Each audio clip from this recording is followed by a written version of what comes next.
ಆಗಬೇಕು. ಮತ್ತೆ ಇವತ್ತು ಬಿಡುಗಡೆಯಾಗುವಂತಹ ಪುಸ್ತಕ ಅಪ್ಪಯ್ಯನಿಗೆ ಸಾಕ್ಷಾತ್ ಅಪ್ಪಯ್ಯ ಇರುವಾಗಲೇ ಈ ಕಾರ್ಯಕ್ರಮವನ್ನ ಇಕ್ಕಟ್ಟಾದ ಜಾಗ ಆದರೂ ಕೂಡ ಇಲ್ಲೇ ನಿಮ್ಮನ್ನೆಲ್ಲ ಕರೆದು ಮಾಡ್ತಾ ಇದ್ದೇವೆ. ಹಾಗಾಗಿ ಸಭಾಂಗಣದಲ್ಲಿ ಮಾಡದೆ ಮನೆಯಂಗಳದಲ್ಲಿ ಮಾಡಿದ್ದೇವೆ. ನಿಮಗೆಲ್ಲ ತುಂಬ ತೊಂದರೆ ಇದೆ. ಇಂಜೆಕ್ಷನ್ ಕೊಡುವವರು ತುಂಬ ಸುತ್ತಲೂ ಇದ್ದಾರೆ. ಆದರೆ ಅವರಿಗೆಲ್ಲ ಹೂವಿನ ಕುಂಡದಲ್ಲಿ ಒಂದೊಂದು ವ್ಯವಸ್ಥೆ ಮಾಡಿದ್ದೇನೆ. ಆದರೂ ಕೂಡ ಅದು ತುಂಬ ತೊಂದರೆಯನ್ನು ಕೊಡ್ಬೋದು. ಆದರೂ ಸಹಿಸಿಕೊಳ್ಳಿ, ಯಾಕಂದರೆ ಒಂದು ಭಾವನಾತ್ಮಕವಾದಂಥ ಒಂದು ಕಾರ್ಯಕ್ರಮ. ಹಾಗಾಗಿ ನಿಮ್ಮೆಲ್ಲರ ಸಹಕಾರವನ್ನು ಈ ಕಾರ್ಯಕ್ರಮದ ಕೊನೆಯವರೆಗೆ ಕೇಳ್ತಾ ನಿಮ್ಮನ್ನೆಲ್ಲ ಸ್ವಾಗತಿಸಲಿಕ್ಕೆ ಮುಂದಾಗ್ತಾ ಇದ್ದೇನೆ.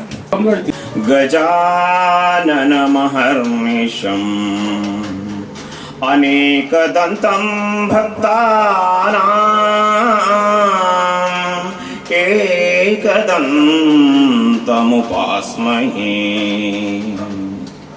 ಸರಸ್ವತೀ ನಮಸ್ತುಭ್ಯಂ ವರದೇ ಕಾಮರೂಪಿಣಿ ವಿದ್ಯಾರಂಭಂ ಕರಿಷ್ಯಾಮಿ.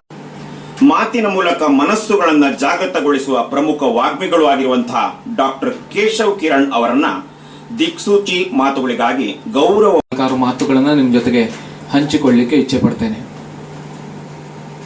ಸತ್ವಾಧಾರ ಫೌಂಡೇಶನ್ ಗಣೇಶ್ ಜೋಶಿ ಅವರು ಸಂಸ್ಥಾಪಕರು ಅಂತೇಳಿ ಏನು ಉಲ್ಲೇಖ ಆಗ್ತಾ ಇದೆ, ಆದರೆ ಅದನ್ನ ಮುನ್ನಡೆಸುತ್ತಿರುವಂತಹ ಕೈಗಳು ಬೇರೆ ಇವೆ.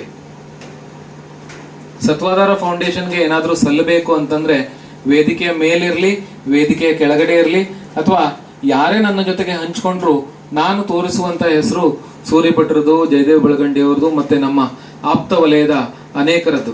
ಬಹುಶಃ ಸತ್ವಾಧಾರ ಫೌಂಡೇಶನ್ ಅನ್ನ ಕಟ್ಟಿ ಬೆಳೆಸುವ ವಾದಗಳನ್ನು ತಲೆ ಮೇಲೆ ಇಟ್ಟುಕೊಂಡು ಬದುಕು ಸಾಗಿಸ್ತಾ ಇದ್ದಾರೆ. ಇಂಥ ಮಗ ಸಿಗ್ಲಿಕ್ಕೆ ಯೋಗ ಬೇಕು, ಅಂತ ತಂದೆ ಸಿಗ್ಲಿಕ್ಕೆ ಯೋಗ ಬೇಕು. ಆ ಯೋಗದ ಒಂದು ಅನುಭವವನ್ನು ಪಡೆದುಕೊಳ್ಳೋದಕ್ಕೆ ನಾವೆಲ್ಲ ಇಲ್ಲಿ ಸೇರಿದ್ದೇವೆ. ಹಾಗಾಗಿ ಈ ಯೋಗ ಕ್ಷಣಕ್ಕೆ ಸಮಂದ ಹಸಿತೆ ಕ್ಷಣಂ ಸಶರ ಚಾಪ ಪಾಶಾಂಕುಶಾಂ ಅಶೇಷ ಜನ ಮೋಹಿನೀಂ ಅರುಣಮಾಲ್ಯ ಭೂಷಾಂಬರಾಂ ಜಪ ಕುಸುಮ ಭಾಸುರಾಂ ಜಪ ವಿಧು ಸ್ಮರೇದಂಬಿಕಾಂ ನಿಧಯೇ ಸರ್ವ ವಿದ್ಯಾನಾಂ. ತಿಳಿಸ್ತಾರಲ್ವಾ, ಕಾಳಿದಾಸನ ಕಾಲ ಯಾವುದು ಅಂತ ನಮಗೆ ಗೊತ್ತಿಲ್ಲ, ಆದರೆ ಪ್ರತಿಯೊಬ್ಬನೂ ಕೂಡ ಮಾತಾಡುವಂತಹ ಮಾತಿನಲ್ಲಿ ಕಾಳಿದಾಸನ ಒಂದು ಉಪಮವನ್ನು ತೆಗೆದುಕೊಳ್ತಾನೆ. ಇನ್ನೂ ಕೂಡ ಸಂಸ್ಕೃತ ಸಾಹಿತ್ಯಜ್ಞರಿಗೆ, ಪ್ರಕಾಂಡ ಪಂಡಿತರಿಗೂ ಕೂಡ ನಿಶ್ಚಿತವಾಗಿ ಕಾಳಿದಾಸನ ಕಾಲವನ್ನು ಮಾಡ್ಲಿಕ್ಕೆ ಆಗ್ಲಿಲ್ಲ. ಆದರೆ ಹಿರಿಯರು ಆಗಿರುವ ಶ್ರೀಯುತ ಕೃಷ್ಣ ವಿಷ್ಣು ಯಾಜಿ ಬಳುಕೂರ್ ಅವರು, ಶ್ರೀಯುತ ಕೃಷ್ಣ ವಿಷ್ಣು ಯಾಜಿ ಬಳುಕೂರ್ ಅವರು ಕೃತಿ ಬಿಡುಗಡೆಯ ಮಾಡುತ್ತಿರುವ, ಲೋಕಾರ್ಪಣೆಗೈಯುತ್ತಿರುವ ಶುಭ ಕ್ಷಣವಿದು.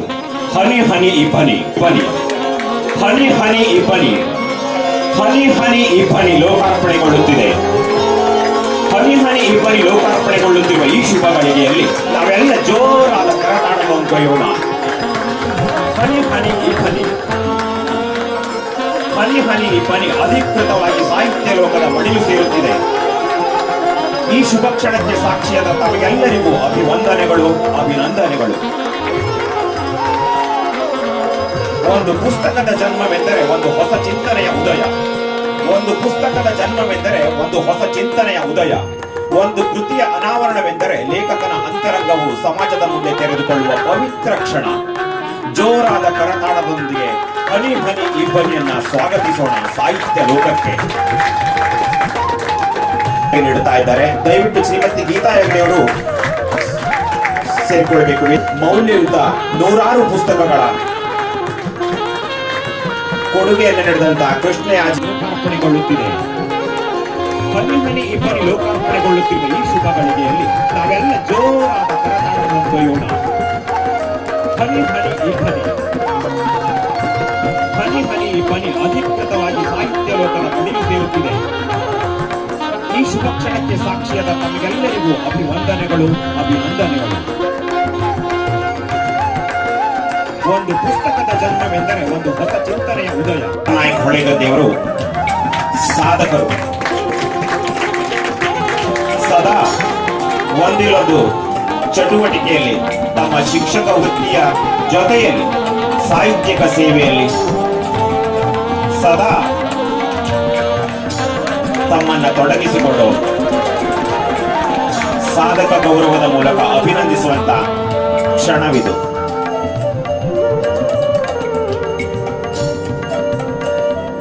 ಸರ್, ತಮಗಿದು ಅಭಿನಂದನೆಗಳು. ನಿಮ್ಮ ಸಾಹಿತ್ಯ ಸೇವೆ ಸದಾ ಹೀಗೆ ಮುಂದುವರಿಯುತ್ತೀರಾಗಿ ಸದಾ ಪಾಲ್ಗೊಂಡಿರುವ ನೀವು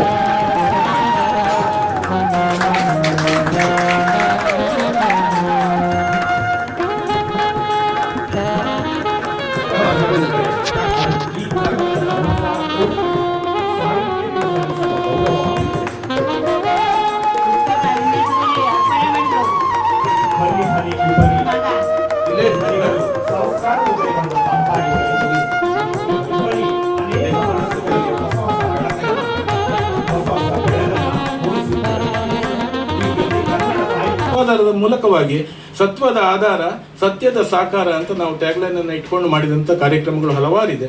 ಇವತ್ತು ಸಾಂಸ್ಕೃತಿಕವಾಗಿ ಸಾಮಾಜಿಕವಾಗಿ ಅನೇಕ ಕೆಲಸ ಕಾರ್ಯಗಳನ್ನ ಸತ್ವಾಧಾರದ ಮೂಲಕವಾಗಿ ಗೆಳೆಯ ಗಣೇಶ್ ಜೋಶಿ ಮಾಡ್ತಾ ಇದ್ದಾರೆ.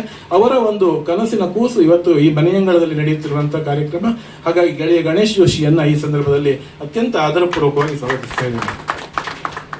ಹಾಗೆ ಒಂದು ಕಾರ್ಯಕ್ರಮ ಯಶಸ್ಸನ್ನು ಗಳಿಸಬೇಕು ಅಂತಾದ್ರೆ ನೀವೆಲ್ಲ ಜೊತೆಗೂಡಬೇಕಾಗ್ತದೆ. ಈಗ ನಮಗೆ ವಿಧಾತ್ರಿ ಅಕಾಡೆಮಿಯ ಗುರುರಾಜ್ ಶೆಟ್ಟರ್ ಅವರು ನಮ್ಮ ಜೊತೆ ಇದ್ದಾರೆ. ಅವರು ದಿನಾಲೂ ನಮ್ಮ ಜೊತೆನೇ ಇರ್ತಾರೆ. ನಾವು ಹೋಗುವಂತ ಜಾಗಗಳು ಹಾಗೆ ಇದೆ. ನಾನು, ಗಣೇಶ್ ಜೋಶಿ, ಗುರುರಾಜ್ ಶೆಟ್ಟರು, ಗೋಪಾಲಣ್ಣನಿಗೆಲ್ಲ ಗೊತ್ತಿದೆ. ನಾವೆಲ್ಲ ಒಟ್ಟಾಗಿ ಇರ್ತೇವೆ. ಹಾಗಾಗಿ ಆದ್ರೆ ಇಂಥ ಒಂದು ಸಂದರ್ಭದಲ್ಲಿ ಬಂದು ಜೊತೆಗೂಡುವುದಿದೆಯಲ್ಲ, ಅದು ತುಂಬಾ ಖುಷಿ ಕೊಡುವಂತ ವಿಷಯ. ಹಾಗಾಗಿ ಗುರುರಾಜ್ ಶೆಟ್ಟರ್ ಇದ್ದಾರೆ, ತಿಗಣೇಶ್ ಮಾಗೋಡ್ರವ್ರು ಇದ್ದಾರೆ. ತುಂಬಾ ಆರೋಗ್ಯದ ಸಮಸ್ಯೆ ಇದ್ರು ಕೂಡ ಇವತ್ತು ಅತ್ಯಂತ ಚೈತನ್ಯ ಪೂರ್ವಕವಾಗಿ ನಮ್ಮೊಂದಿಗೆ ಜೊತೆಗೂಡಿದ್ದಾರೆ. ಅವರನ್ನು ಕೂಡ ಈ ಸಂದರ್ಭದಲ್ಲಿ ಸ್ವಾಗತಿಸ್ತೇನೆ. ಅದೇ ರೀತಿಯಲ್ಲಿ ಹಲವರನ್ನ ಹೆಸರನ್ನ ಉಲ್ಲೇಖಿಸಿದೆ. ನಮ್ಮ ಜಿಲ್ಲಾ ಸಂಘದ ಅಧ್ಯಕ್ಷರಾಗಿ ನಮ್ಮ ಜೊತೆ 5 ವರ್ಷಗಳ ಕಾಲ ಕೆಲಸ ಮಾಡಿದಂತ ಆನಂದ್ ಗಾಂವ್ಕರ್ ಅವರು ಅತ್ಯಂತ ಪ್ರೀತಿಯಿಂದ ತಮ್ಮ ಮಡದಿಯೊಂದಿಗೆ ಇಲ್ಲಿ ಆಗಮಿಸಿದ್ದಾರೆ. ಅವರನ್ನ ಹಾಗಾಗಿ ನನ್ನ ಕಾರ್ಯದರ್ಶಿಯಾಗಿ, ನಮ್ಮ ಸಂಘದ ಕಾರ್ಯದರ್ಶಿಯಾಗಿ ನನ್ನ ಜೊತೆಗೆ ತಾಲೂಕಾ ಸಂಘದಲ್ಲಿ ಕೆಲಸ ಮಾಡಿದಂತ ಅನಿಲ್ ಭಂಡಾರಿ ಅವರು ಅವರ ಮಡದಿಯೊಂದಿಗೆ ಆಗಮಿಸಿದ್ದಾರೆ. ಅದೇ ರೀತಿಯಲ್ಲಿ RS ಹೆಗಡಿ ಅವರು ಎಲ್ಲರೂ ಇದ್ದಾರೆ. ಪ್ರಕಾಶ್ ಅಣ್ಣ, ಸತೀಶ್, UG ಶಾಸ್ತ್ರಿ ಅವರು ಇದ್ದಾರೆ, ನಿವೃತ್ತ ಪ್ರಿನ್ಸಿಪಾಲ್ ಎಲ್ಲರೂ ಇದ್ದಾರೆ. ದಿವಾಕರ್ ಹೆಗಡಿ ಅವರು ಇದ್ದಾರೆ. ಎಲ್ಲರನ್ನ ಕೂಡ ನಾನು ಹೆಸರನ್ನ ಉಲ್ಲೇಖಿಸಿದೆ. ಎಲ್ಲರನ್ನ ನನ್ನ ಸಹೋದ್ಯೋಗಿಗಳಾಗಿ ಕೆಲಸ ಮಾಡಿದಂತ ಶಿಕ್ಷಕರು ಇವತ್ತು ಬಂದಿದ್ದಾರೆ. ಆತ್ಮೀಯ ಮಿತ್ರರು ಬಂದಿದ್ದಾರೆ. ಅರುಣ್ ಭಟ್ ಕಾಶಿ ಶಿಸ್ಸಿಯಿಂದ ಇಲ್ಲಿಗೆ ಬಂದಿದ್ದಾರೆ ಈ ಒಂದು ಕಾರ್ಯಕ್ರಮಕ್ಕೆ ನನ್ನ ಮೇಲೆ ಒಂದು ಪ್ರೀತಿಯನ್ನಿಟ್ಟು. ಅದೇ ರೀತಿ ವಸಂತ್ ಶಾನ್ಭಾಗ್ ಅವರು ಬಂದಿದ್ದಾರೆ, ಉದಯ್ ಭಟ್ ಅವರು ಬಂದಿದ್ದಾರೆ. ಎಲ್ಲರೂ ಈ ಪುಸ್ತಕ ಮನೆ ಇದು ಆಯಿಯ ಸವಿನೆನಪಿನಲ್ಲಿ ಹುಟ್ಟಿಕೊಂಡಂತ ಒಂದು ವಾಚನಾಲಯ. ಮನೆಯಲ್ಲಿ ಇರುವಂತಹ ಪುಸ್ತಕವನ್ನೇ ಅದನ್ನು ವಿಶಿಷ್ಟವಾಗಿ ಜೋಡಿಸುವ ಮೂಲಕ, ವ್ಯವಸ್ಥಿತವಾಗಿ ಜೋಡಿಸುವ ಮೂಲಕವಾಗಿ ಆ ಒಂದು ವಾಚನಾಲಯ ತೆರೆದುಕೊಂಡಿತು. ಆಯಿಯ ವಾರ್ಷಿಕ ಕಾರ್ಯಕ್ರಮದ ದಿನ ನಡೆದಂಥದ್ದು ಅದು. ಬಂದಂತ ಪುರೋಹಿತರೇ ಅದರ ಉದ್ಘಾಟನೆಯನ್ನು ಕೂಡ ನೆರವೇರಿಸಿದ್ರು. ಒಂದು ಆಯಿಯ ನೆನಪನ್ನ ಪುಸ್ತಕದ ಮೂಲಕವಾಗಿ ಶಾಶ್ವತವಾಗಿ ಇಡಬೇಕು ಎನ್ನುವಂತ ಕಲ್ಪನೆಯೊಂದಿಗೆ ಹುಟ್ಟಿಕೊಂಡಂಥದ್ದು. ಯಾವುದೇ ಪ್ರಚಾರಕ್ಕಾಗಲಿ, ಯಾವುದೇ ಒಂದು ವಿಷಯಕ್ಕೆ, ಬೇರೆ ವಿಷಯಕ್ಕಾಗಿ ಹುಟ್ಟಿಕೊಂಡಂಥದ್ದಲ್ಲ. ಅದು ಆತ್ಮತೃಪ್ತಿಯನ್ನು ನೀಡುವಂತ ಕೆಲಸ ಆಗಿತ್ತು ನನಗದು.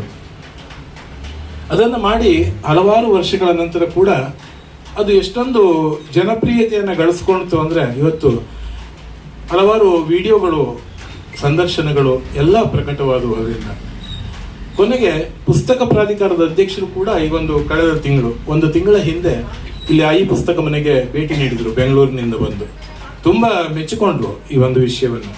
ಅದೆಲ್ಲ ಸಾರ್ಥಕ ಕ್ಷಣಗಳು ನಮಗೆ. ನಾವು ಅದನ್ನೆಲ್ಲ ಮಾಡಬೇಕು ಅಂತ ಮಾಡದೇ ಇದ್ರು ಕೂಡ ಆ ರೀತಿಯಲ್ಲಿ ಅದು ಬೆಳವಣಿಗೆಯನ್ನು ಹೊಂದಿದಂಥದ್ದು ತುಂಬಾ ಸಂತೋಷ.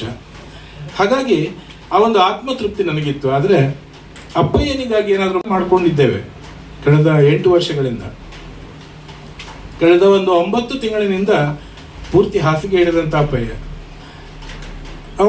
ಅವನಿಗೆ ಯಾವುದಾದ್ರೂ ಒಂದು ಅರ್ಪಣೆಯನ್ನು ಮಾಡಬೇಕು ಹೇಳುವಂತ ಒಂದು ಕನಸನ್ನ ಇಟ್ಕೊಂಡು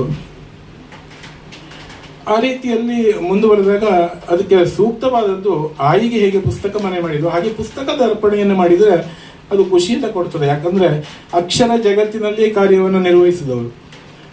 ಈಗ ನನ್ನ ಅಪ್ಪ ಆಯಿ ಇಬ್ರು ಅಕ್ಷರ ಜಗತ್ತಿನಲ್ಲಿ ಕಾರ್ಯವನ್ನು ನಿರ್ವಹಿಸಿದವರು, ಅಕ್ಷರದಿಂದ ಅನ್ನವನ್ನ ಕಂಡುಕೊಂಡವರು.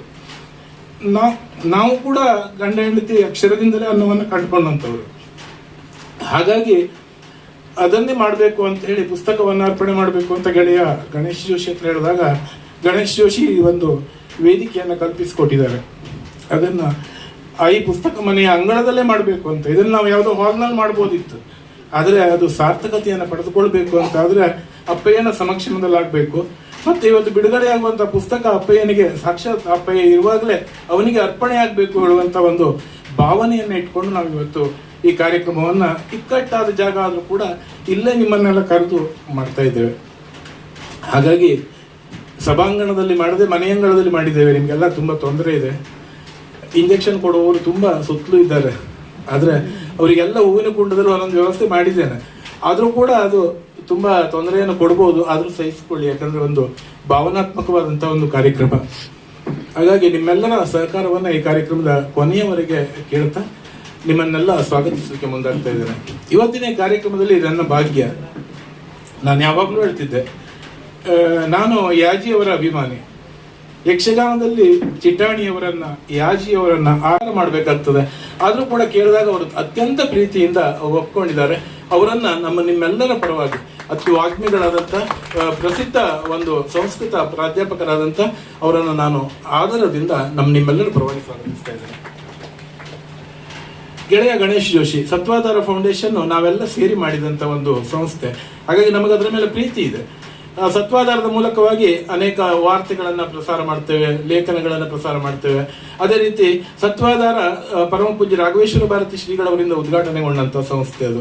ಯಾಕಂದ್ರೆ ತಂದೆಯವರು ನಾವು ಬಾಲ್ಯದಲ್ಲಿರುವಾಗಲೇ ನಮ್ಮನ್ನ ಯಕ್ಷಗಾನಕ್ಕೆ ಕರೆದುಕೊಂಡು ಹೋಗ್ತಿದ್ರು. ಎಲ್ಲಿಯವರೆಗೆ ಅಂದ್ರೆ ಮುರುಡೇಶ್ವರದಿಂದ ಬೈಂದೂರ್ವರೆಗೆ ನಾವು ಹೋದದ್ದು ನೆನಪಿದೆ ನನಗೆ ಚಿಕ್ಕವನಿರುವಾಗ. ಅಷ್ಟು ದೂರ ಯಕ್ಷಗಾನಕ್ಕೆ ಕರೆದುಕೊಂಡು ಹೋಗ್ತಾ ಇದ್ರು. ಯಕ್ಷಗಾನದ ಹುಚ್ಚನ್ನು ಹಿಡಿಸಿದ್ರು ನಮ್ಗೆಲ್ರಿಗೂ. ಹಾಗಾಗಿ ಈಗೀಗ ವಯಸ್ಸಾದ ಮೇಲೆ ನಿದ್ರೆಗೆಡುವುದು ಕಷ್ಟ ಅಂತ ಹೇಳಿ ಯಕ್ಷಗಾನವನ್ನು ಕಡಿಮೆ ಮಾಡಿದ್ದೇವೆ. ಬಿಟ್ರೆ ತುಂಬಾ ಯಕ್ಷಗಾನವನ್ನು ಆರಾಧಿಸ್ತಾ ಬೆಳೆದವರು. ಈಗಂತೂ ಯೂಟ್ಯೂಬ್ ನಲ್ಲಿ ನಮಗೆ ಯಾಜಿಯವರನ್ನ ನೋಡ್ಬೇಕು ಅಂದ್ರೆ ಯೂಟ್ಯೂಬ್ ಹಚ್ಚಿಬಿಟ್ಟು ನಮಗೆ ಸಿಗ್ತಾರೆ. ಅವರ ಭೀಷ್ಮನನ್ನ ನೋಡ್ಬೇಕು ಅಂದ್ರೆ ಸಿಗ್ತಾರೆ, ಯಾವ ಪಾತ್ರವನ್ನ ನೋಡ್ಬೇಕು ಅಂದ್ರೂ ಕೂಡ ಸಿಗ್ತಾನೆ. ಆ ರೀತಿ ಆರಾಧಿಸ್ತಾ ಬೆಳೆದವನು ನಾನು.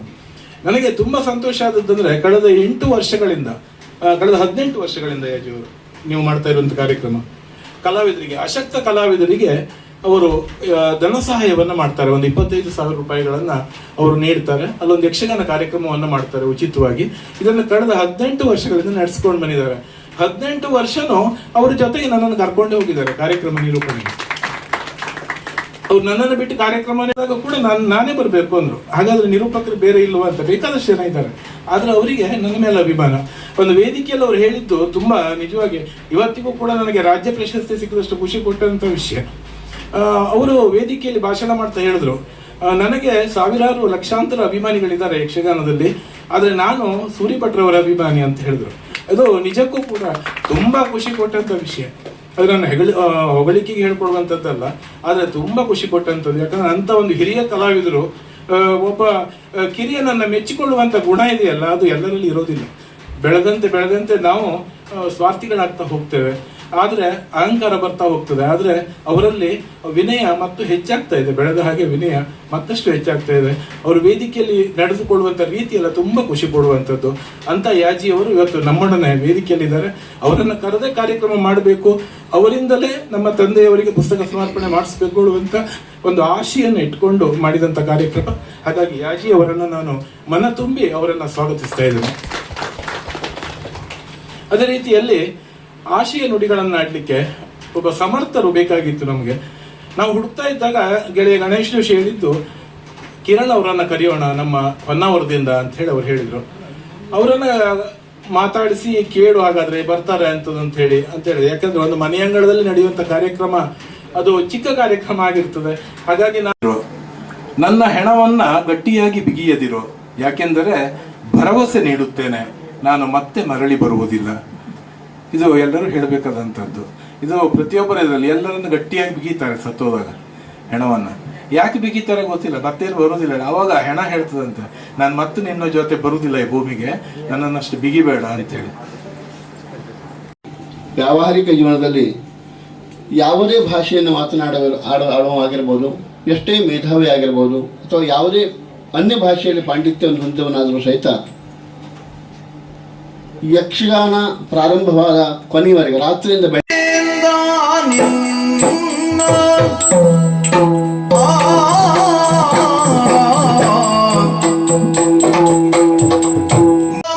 ಮೃದು ಕರವ ಪಿಡಿ ನೀರೆಂದ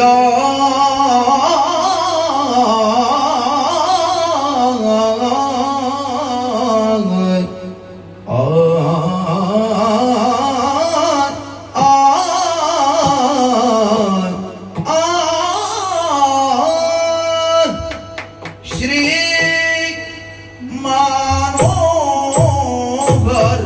ಲಕ್ಷ್ಮಿ ಅಲ್ಲಿ ಸೇರಿದವರೆಲ್ಲರ ಮನಸ್ಸನ್ನೂ ಸೆಳೆದಳಂತೆ. ಆದರೆ ಲಕ್ಷ್ಮಿಯ ಮನಸ್ಸನ್ನೇ ಸೆಳೆದವ ನೀನಾದ್ದರಿಂದ, ಶ್ರೀ ಅಂದ್ರೆ ಲಕ್ಷ್ಮಿ ಆದ್ದರಿಂದ ಶ್ರೀ ಮನೋಹರ ಅಂತ ಕರೆಯುವುದು. ದೇವ್ರೆ, ನನ್ನ ಮಾತನ್ನ ಪ್ರೇಮದಿಂದ ಆಲಿಸಬೇಕು. ಯಾಕೆ? ಪ್ರೇಮದ ಹಿಂದೆ ಯಾವ ಸ್ವಾರ್ಥವೂ ಇರುವುದಿಲ್ಲ. ಸಮರ್ಪಣಾ ಭಾವವೇ ಪ್ರೇಮ. ದೇವ್ರೆ, ಈ ಚಕ್ರ ಹಿಡಿದಿಯಲ್ಲ ಯಾಕೆ? ನನ್ನ ಕಂಠ ಕತ್ತರಿಸುವುದಕ್ಕ? ಖಂಡಿತ. ನಿನ್ನನ್ನು ಲೋಕ ಹೇಳುವುದೇನು? ಯಾರು ನಂಬಿದ್ದಾರೋ ಅವರನ್ನ ಪಾಲಿಸುವವ ಅಲ್ವಾ? ಖಂಡಿತ. ಸದಾ ಕಾಲ ನಿನ್ನ ಸ್ತುತಿಸುವ ನಿನ್ನ ಭಕ್ತ ನಾನು. ದೇವ್ರೆ, ಭಜಕನಾದ ಭಕ್ತನಾದ ನನ್ನನ್ನ ನೀನು ಕೊಲ್ತೀಯ? ನೋಡೋಣ. ಹಾಗೆ ನಿನ್ನ ಹೆಸರಿಗೆ ನೀನು ಕಳಂಕ ತಂದುಕೊಳ್ತೀಯ? ದೇವ್ರೆ, ಕೊಲ್ಲುವುದೇ ಆದರೆ ಕೊಲ್ಲು ಕೊಲ್ಲು. ಹಾಗಲ್ಲ, ನೀನು ಕೊಲ್ಲು ಎಂದಾಕ್ಷಣ ಕೊಲ್ಲುವುದು, ಕಾಯುವುದು ಎಂದಾಕ್ಷಣ ಸ್ವಾಮಿ ಪರ